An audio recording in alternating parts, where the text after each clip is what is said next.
you're afraid, and that's good. Don't run away from it, because fear is not proof of that you shouldn't be doing something.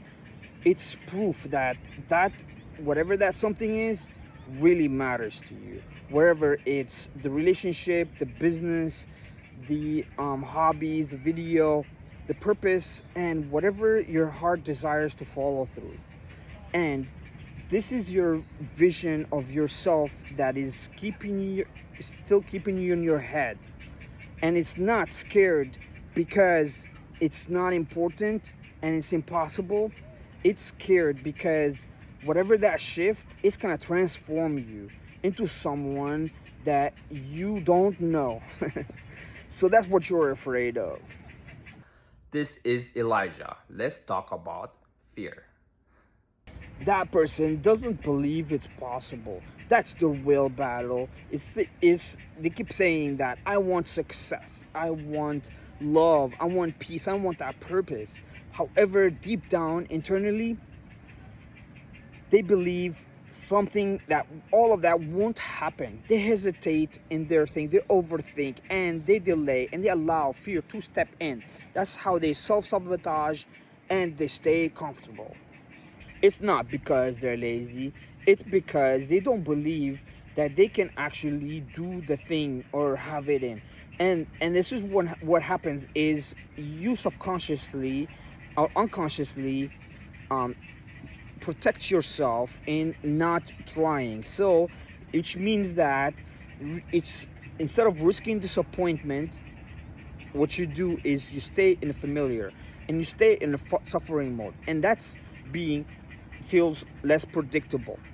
I don't believe in coincidences. I believe that life throws at you opportunities, resistance, challenges, and moments just to shape you, not destroy you, shape you. Whatever keeps you keep avoiding in your life, that usually is something, there's something inside of it that you're supposed to learn.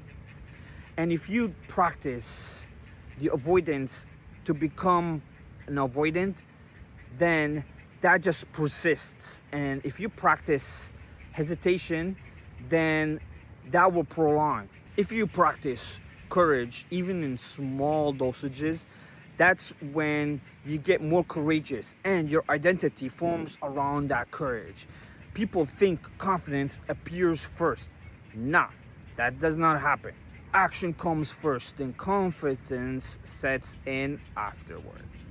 What are you afraid of? Most people think that they're afraid of failure. However, that is not the case.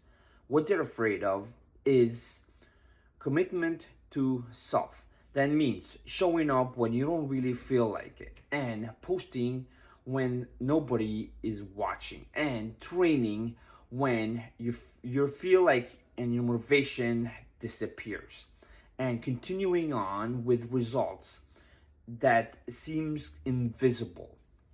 And people say that I'm fully committed. However, they avoid the conversation and they avoid the risk and avoid the discipline. And that's when things that would make it the force the growth, and not from the commitment. And that's like when it becomes negotiable, and that's when the comfort zone kind of zone in, and it kind of is, it's like become, it doesn't look dangerous.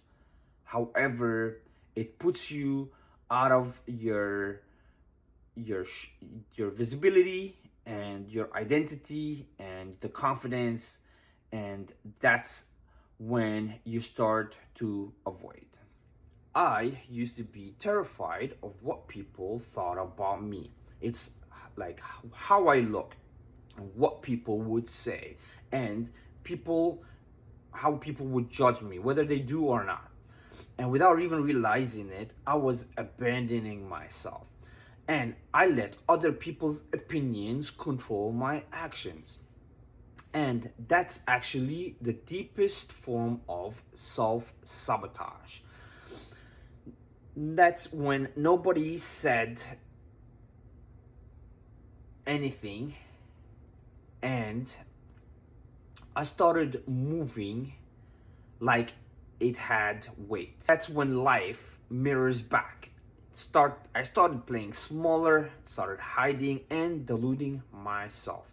And then that in itself is a prison that I formed without even realizing. Once I stopped abandoning myself, that's when everything changed. Nobody can give you permission to be yourself. That choice is yours. And the moment you stop trying to protect that from judgment, that's when you become free. Not fearless, free. That's the difference. Anchor this belief. Things are working out for you in ways that you haven't fully seen yet. Not everything happens to you is a punishment. Some things are preparation, and some things are redirection, and some things will teach you how to behave and operate in even pressure like.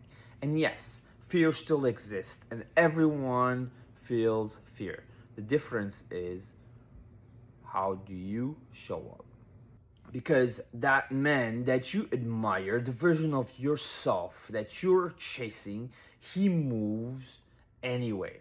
That's bravery, because bravery is not the absence of fear, it's movement despite it. Every time fear shows up, do this. Pause, close your eyes. What would happen if I stopped abandoning myself right now? Ask that. And then move. Not tomorrow, not when you feel ready, now. Because life changes the moment you stop treating fears like an authority. I've created a free manuscript called From Fear to Discipline. That's when it breaks down how fear becomes self-abandonment and how discipline becomes the self-trust. And if you want that, DM me the word discipline.